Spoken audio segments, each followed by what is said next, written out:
quenching technology, there are many things we will discuss here. Okay? Like how, like when you do quenching, okay, what happens to the material, or how the material behaves inside a liquid. Okay, what are the mechanisms actually take place during this quenching process or the cooling period. Okay, so all this we will discuss here. Before that, like let's see some heating of steel. Okay, different process. So these are heating cycles, na? Right? The heating and cooling cycle. So this is, you can see, this is heating cycle. Okay. Okay, these are all heating cycles. Temperature versus time curve. So you can see here this range. Okay, this S stands for surface, C stands for center of this specimen. Okay, here remember, S stands for surface and C stands for center. Okay. And TF is the furnace temperature. Okay, here TF is the furnace temperature. So over here, if you carefully see, this heating rate is slow compared to this heating rate. Now, this is little. The slope is, you can see, little line like this, right? Right, but here you can see this is steep. Okay, here it is less steep. Okay, it is more steep here. And that too, you can see this furnace temperature. Okay, this furnace temperature, you are desiring that this should be the furnace temperature, but you are heating to this temperature. Clear? So because of this, okay, this variation in temperatures, okay, or heating rate of heating, there will be a lot of changes in the material. Okay, right? Related to dimension, okay, volume change, many changes will be occur. Yeah. Similarly, here you can see this is the actually your furnace temperature, okay, and this is a surface temperature, this is a core temperature. Okay. And you can carefully see this. This is actually like this is for heating with furnace. Difference of temperature between surface and center at any instant is small. So this is very small. This kind of. That means whatever the temperature at the surface and at the center of the sample, clear? It is very less. Means almost a uniform heating. Okay, almost a uniform heating. And this mechanism, okay, this mechanism is actually regarded to actually avoid distortion. Okay. To avoid distortion, this is actually used. You can see this the D, okay, method is tending to decrease distortion during heating. Clear? Because sometimes what happens if you have a thin specimen, you have a very thin specimen, okay, and you start heating, तो क्या होगा धीरे धीरे वो bend होगा distortion. Clear? So to avoid that, what you do, you use a heating cycle like this one. It is a step heating, okay. It is not a sudden heating, okay. It is a step process, okay. So up to some temperature first you heat, then for some time you hold that, then again heat it, so that you get a uniform heating. The difference between the surface, the temperature at the surface and temperature at the center should be minimum, okay. Clear? It should be minimum. Then only you will avoid the problems, okay, like distortion, cracking, okay, okay, or wrapping. All these problems will be avoided. In these cases, what you will see, there is a lot of difference in temperatures at surface and center.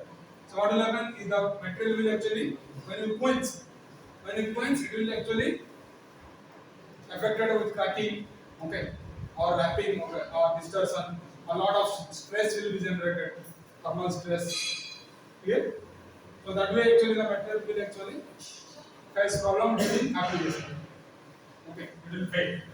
But in this case, okay, this one, and this one, they are controlled heating. You can see that the temperature at the surface and the center is very less. Okay? So you can easily avoid these problems of distortion, cracking, and thermal stress. Okay? That's why when you start heating, it is advised that you don't start heating in a very rapid manner. Okay? Start heating in a slow rate. Okay, clear? And it's not like that, no, you start heating very slowly. So it's another time laser, time consuming. So time consuming means your productivity in this industry will be less. Clear? So that you have to see that how to like control the heating rate, and accordingly cooling rate will be decided. This is for high speed steel. High speed steel means what? It is a tool steel. Okay. So tool steel is actually in step by step process. It is actually used. Okay. So you can see the temperature of the first furnace. So inside one furnace it is heated, right? The next it go to a salt bath. The second furnace there 4 to 5 hours it is heated. Clear? You go 800 degrees Celsius, right? Then it goes to the maximum temperature of around 1300 degrees Celsius. So only here it is in third furnace. It is just a normally molten salt bath actually. Okay. So where it is just quenching is done. High temperature. So high temperature the hardness will be retained. Clear? When you do quenching. Okay. So high temperature, that's why high speed steels can easily cut samples at very high temperature. Okay. This is for high speed steel. Okay. Low speed.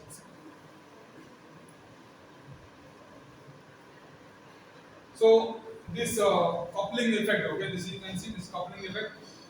You can see there is a cooling rate, okay. Cooling rate is a by change in temperature by change in time. So you have cooling rate change, okay. Then accordingly you will have some volume changes and resulting stresses. Now here, so if you change this cooling rate, if you don't choose a proper cooling rate, then there will be volume change and resulting thermal stresses, right? And that will decide the phase transformation. Okay, so this cooling rate may decide phase transformation, and this will also affect the stresses. Okay, clear? Similarly, when you have this phase transformation, you will have different microstructures. Okay, metallographic structure means microstructures. Okay, and from volume change, you can have deformation and residual stresses. Clear? From volume change and resulting stresses. Okay, and that will give what? That will affect the material property. Finally, okay. So this is need to be actually properly controlled.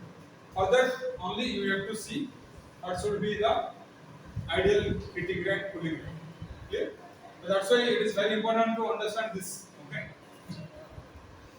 Okay. Any heat treatment process, cooling rate and your heating rate is very important. Clear? Because that will decide the all this. Okay, it will affect all this. So you can see here, okay, for example, here you can see for an unalloyed carbon cell, plain carbon cell, if you consider, the hardness can be increased by up to 500% just by changing cooling rate. Okay, here from the oxidizing temperature from extremely slow to extremely fast cooling. Okay, here. So for you can see from here like this. Okay, so extremely slow means this. Okay, furnace cooled. Okay, this is for example diagram, okay. So this is furnace cooled, extremely slow, okay. And you can change the cooling rates, okay, like this. Okay. So this is extremely fast. You will have Martin series structure, okay. The hardness and strength can be very high. Okay. Just for unalloyed state. Plain carbon. Now if you add alloying agent, then there is almost apart from like cooling rate also there is an effect of solid solution. Na? Okay, if you add an alloying element itself it gives hardness, right? So apart from this, the cooling rate has its effect. Right? So cooling rate will decide the property. So however, if you take quenching at a rate faster than in steel layer, does not only determine the desired mechanical properties, but it is an important side effect of quenching is the formation of thermal and transformer stresses. Na? Now, if you quench very fast, okay, whatever desired, if the steel is desiring a cooling rate this, okay, this is the cooling rate desired, okay, but you have cooling rate in this range. तो क्या होगा ये thermal stress generate करेगा, right? Transformational stress will be generated. Clear? So that will actually make a metal brittle. Okay, clear? There will volume change. अब जैसे यहाँ पे क्या कॉर्नेट बन रहा है ना, अब यहाँ पे क्या हो जाएगा, मार्टिन साइड बनेगा. There will be some volume change. Martin side में volume change होता है. Clear? Material का volume change होता है थोड़ा सा. Okay, so that's why there will be change in shape and size. Okay, and that will damage the workpiece. Okay?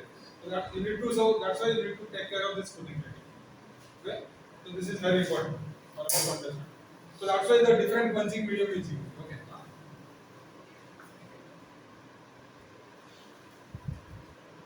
So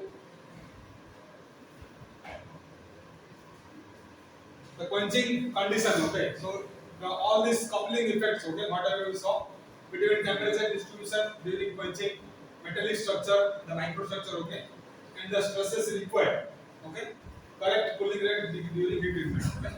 Because all these coupling effects, okay, whatever coupling effects, it requires what? A cooling rate, okay. It requires a correct cooling rate, right? During heat treatment, na? So if you don't give a correct cooling rate, your material will damage. Clear? So that's why what you need, you have to choose a suitable quenching medium for that. Clear? So this like whatever the insufficient, like you can see, this includes sufficient reproducibility and predictability of quenching performance. That means what? You have to choose a, you have to predict and you have to produce actually a quenching medium suitable. Clear? ऐसा नहीं कि randomly you can use a quenching medium. Okay, so for designing a like quenching medium, okay, or you have to do some quenching performance, for that you have to think actually what are available quenching mediums are there, and what is the mechanism taking place when you actually dip the material, the heated material inside a quenching medium. What mechanism actually occur inside the quenching medium? That is very much interesting, and that will decide the effect. Okay, the final effect. So the most common quenchants, okay? The most common quenchants in hardening practice is liquids, including water, water that contains salt, okay, aqueous solution, aqueous polymer solutions, and hardening oils, okay. These are the suitable quenching mediums, okay. Sometimes you can go for gases, okay. Inert gases or molten salts are given, okay. Molten metal is also used. Fluidized beds are also used. So these are suitable common quenchants are used for hardening. Okay, and so this quenching technique used for liquid media are immersion quenching and spray quenching. So you can have a generally a immersion quenching, like you can deep inside the media, okay, just deep, or you can have a spray. Okay, you can just have a spray. So immersion quenching where the part is submerged into an unagitated or agitated quenching, and this is most widely used. So all these are used generally. Contain salt, aqueous polymer solution, hardening oils, water, okay, ice. All these are generally used in immersion quenching. Okay, and the quenching intensity can be changed by varying type of quenchants. Its concentration and temperature and the rate of agitation. Okay, these are the factors. Okay, the type of quenchant, the concentration. Okay, clear. The temperature of the quenchant, clear, and the rate of agitation, clear. So that will give you the quenching performance. Okay, these are the factors. Clear. You should decide. Similarly, spray quenching refers to spraying a liquid through nozzles onto those areas of the hot workpiece where higher cooling rates are desired. जैसे अभी specific region में जाए, जैसे for example, you need a structure like this, okay. Like you have a fan, okay, huh? You have a fan-like structure, okay. Fan-like structure, okay.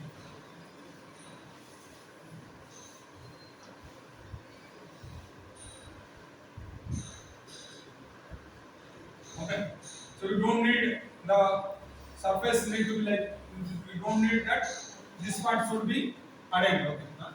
Only you need this part should be hardened, for example. Clear? You can use this spray quenching process. Clear? Okay. Like this also it is possible. Specific region. Similarly, here like the heat transfer is mainly determined by impeachment density and its local distribution. Like how much the quenching is getting into the material, okay, the quenching, and its local distribution. So let's see this.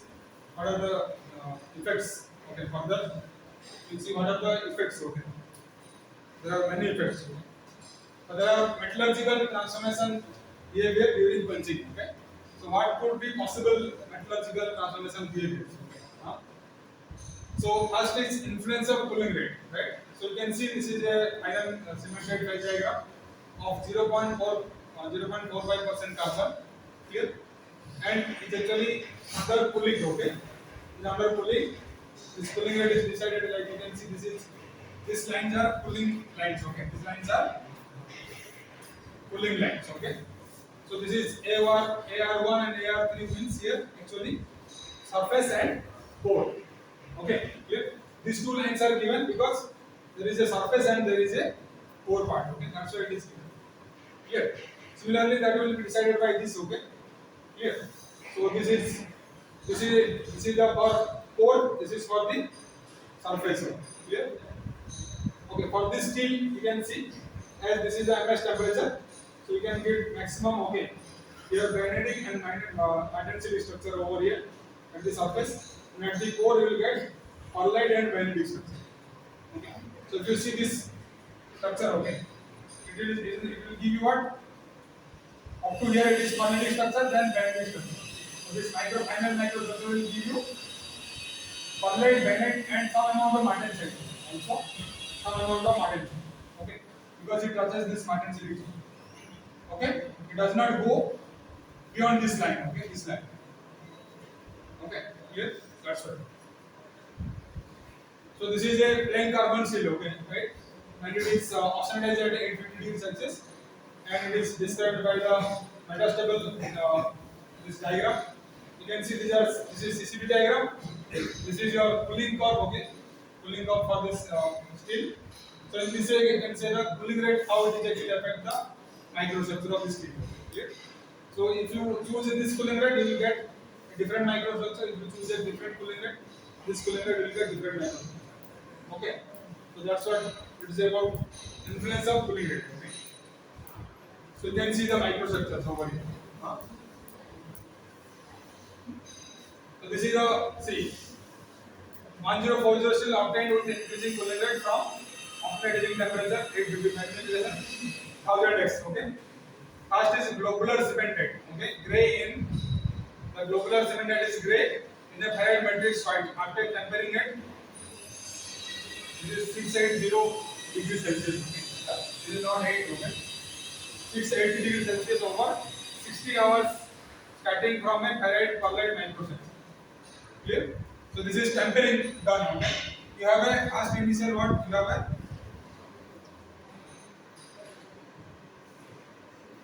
ferrite. You have a ferrite and perlite microstructure. You have. Okay. Initially, perlite plus ferrite microstructure. This ferrite is what? Protected ferrite. Okay. This is 1040 steel.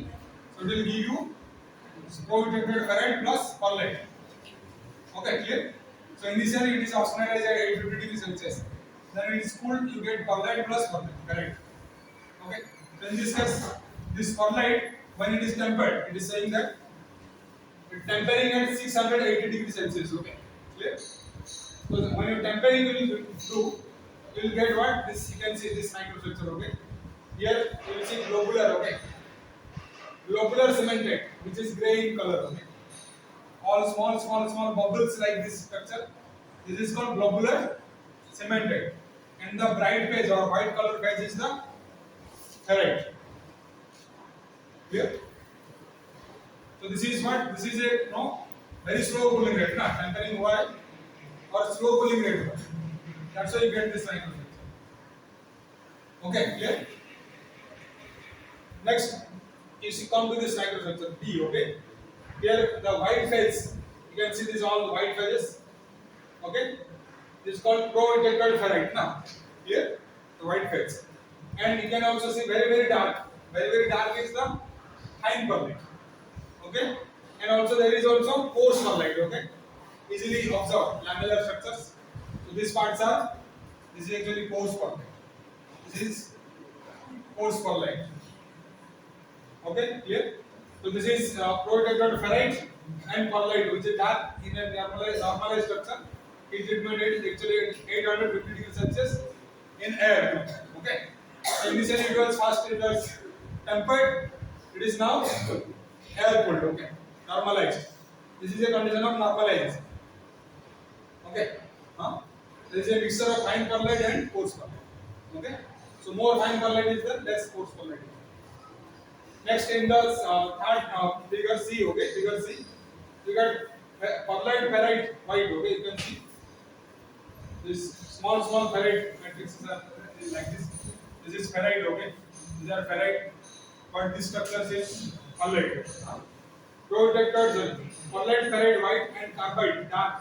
So very dark spots you can see. So which is actually like this it is there.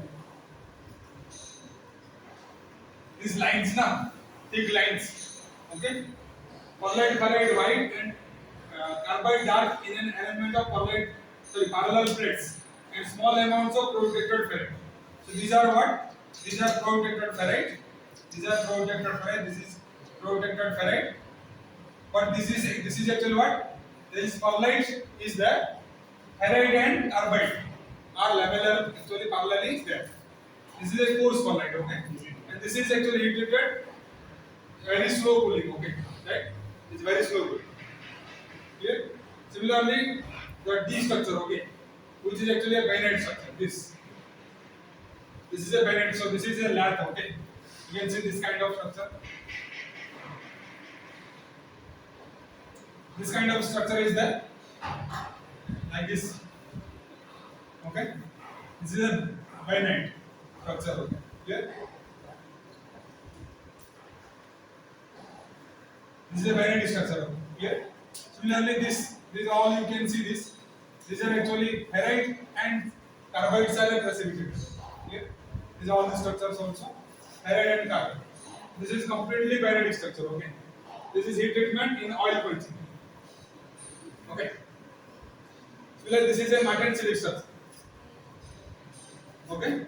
This is water quenching. Clear? You can see all these are small. These are what? Your length, matte and size.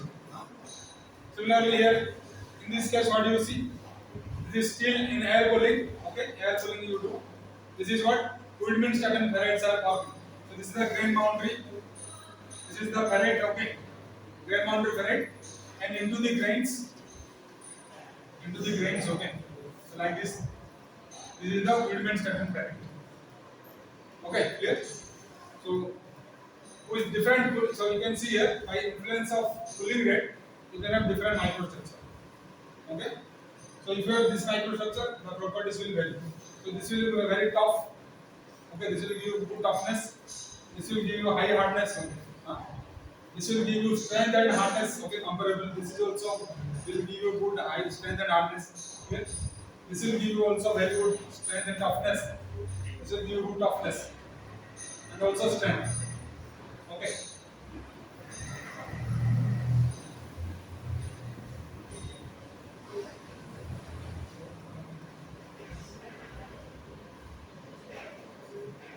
Next, influence of carbon concentration on it. So the hardness of already you know as the percentage of carbon will increase, the hardness of the steel will increase, right? And generally before quenching, okay, whatever the carbon is dissolved in the steel, so that will actually increase the hardness of the steel. Okay? So you can see here as the percentage of carbon increases, okay, you can see the hardness keep on increasing. Clear? So this is percentage of matte side, okay, it's also okay. This is for different steels, okay. This is 50% matte side, this is 80% matte side, this is 90% matte side, this is 95 and this is 99. This one. Okay? Clear? This is this hardness curve, okay. These curves are actually drawn at different cooling rate. Clear? These are drawn at different cooling rate. That's why you will get different percentage of matte. Clear? This is 50% matte side means there is maybe 50% perlite possible or benite matte, okay. But it is 50% matte side. Okay, clear? Similarly, the percentage of matte side increases. Okay. Now, if you carefully see, as the percentage of carbon will increase, okay, the tendency to increase hardness increases more, right? You can see hardness increases to a larger extent because more chances of formation of martensite is there. Clear? So more chances of formation of martensite. Here, so these are some alloy elements effects are there, like molybdenum, okay, and silicon, manganese, chromium, nickel, okay, but different. So these points are for different elements. These hardness values, okay. And also we know that as the percentage of carbon increase, your MS and MF temperature decreases, right? Clear? So it will decrease. See, MS temperature will not come below 0 degrees Celsius. Remember, it will come actually close to 0 degrees Celsius. Clear? But MF temperature will come below 0 degrees Celsius. Clear? So this MS temperature and MF temperature both will decrease. And anyway, why this is given in dash line? Why this MF temperature is given in dash line? The MF temperature dash line में है और MS temperature bold line में क्यों? Because MF temperature, okay, MS temperature is a known temperature and you can easily get, okay, but MF temperature is a unknown temperature. It's just an imaginary temperature. Clear? It's very difficult to obtain MF temperature of this thing. Clear? That's why it is always any TTD diagram or any diagram. This MF temperature will be given in a dash line. Okay. And also you can see the amount of retained austenite. Okay. So if you increase the percentage of carbon, retained austenite in volume percentage also will increase. It's increasing like this. Okay. Retained austenite. Clear? So what you have to do? You have to see that up to what is your suitable cooling rate. Okay, if you have a suitable cooling rate, then only you will have less retained austenite, more percentage of martensite, and hardness will be more. Clear? Remember, these are very important plots. Okay, now for GATE also, like increasing percentage of carbon, hardness will increase. Okay, also percentage of carbon increases means this MS and MF temperature decreases, and also retained austenite in volume percentage. As the percentage of carbon increase, your retained austenite also will increase.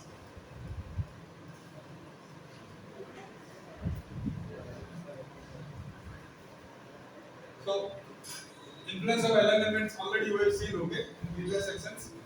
The concentration of carbon dissolved in austenite before quenching has a great effect on hardness and strength. Okay? But after quenching, if you consider, while carbon is stressed at a interstitial locations, iron lattice, alloy elements are dissolved in original lattice sites. So if you add alloy element, the more hardness effect will come. Okay, here, and the lattice distortion. Okay, because see, these are the, for example,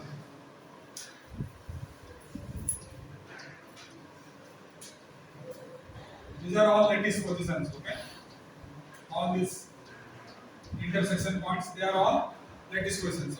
Here all iron atoms are. Okay, the carbon atom will go into the interstitial positions, right? Clear? But if you add alloy element, what will happen? They will come to this lattice positions, na? Clear? If the alloy elements after this one, like chromium, all the nickel, manganese, all these they will come at the this positions, na? Clear? So if they will come here, what will happen? There will be distortion, right? So there will be lattice distortion. The hardness will increase, but there will be a lot of distortion. Clear? So if this distortion will occur, there is actually a lot of stress, right? Thermal stress or residual stress will be there. Okay? Or strain. Okay? Just by because there is a distortion means lot of strain is there because of solid solution.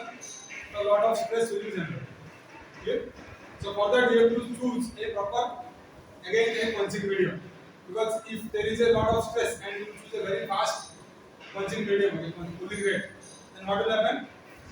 More stress will be generated. The material will fade. Clear? Itself by quenching only the material will fade. Okay? So for that what you have to see? When you use alloy elements, you have to choose a proper quenching medium. Okay? And you have to see that there will be no residual stresses. Okay? Right. So there will be additional wrapping or distortion, okay, in the iron lattice due to alloying elements. Causes only a slight increase in hardness, but strongly affects the mobility of carbon. Obviously, this carbon mobility will be affected because these alloying elements will grab the carbon, will take the carbon, right? That's why. So the influence of carbon, so in that way the transformation rate will be reduced. So this influence can be used to produce steels whose transformation characteristics are adapted to the desired microstructure and to get the geometry parts to be quenched. So यहाँ पे एक steel आता है creep, okay? We will see this creep steel, okay? This creep steel, this creep stands for transform induced, okay? Transformation plastic, okay? Transform induced plastically steels, okay? Is it creep transform induced, okay? Transformation induced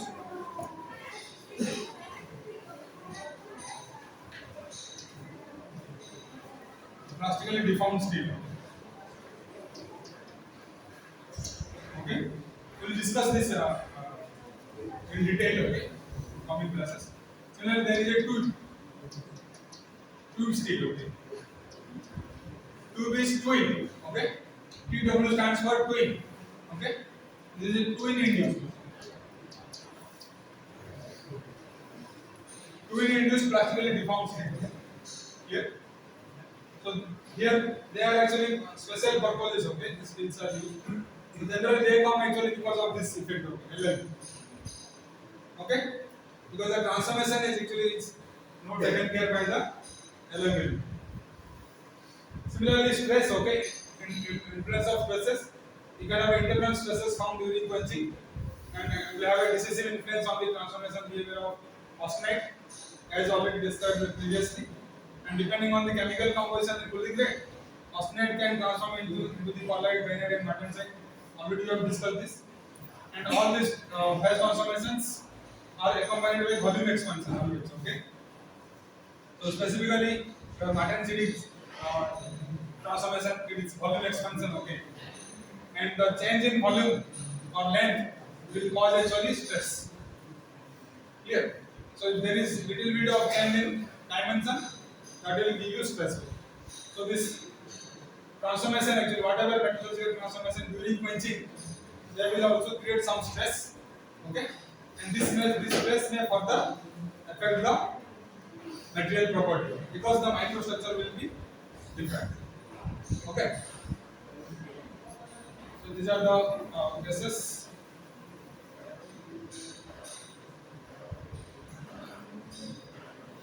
So this is a experiment in dilutometry. The experiment in dilutometry. Clear? So you can see this this plot is actually obtained from the dilutometry, where you can see the change in length. Okay, the change of relative length dl by l. Okay, this is obtained. Okay, this is called dilation.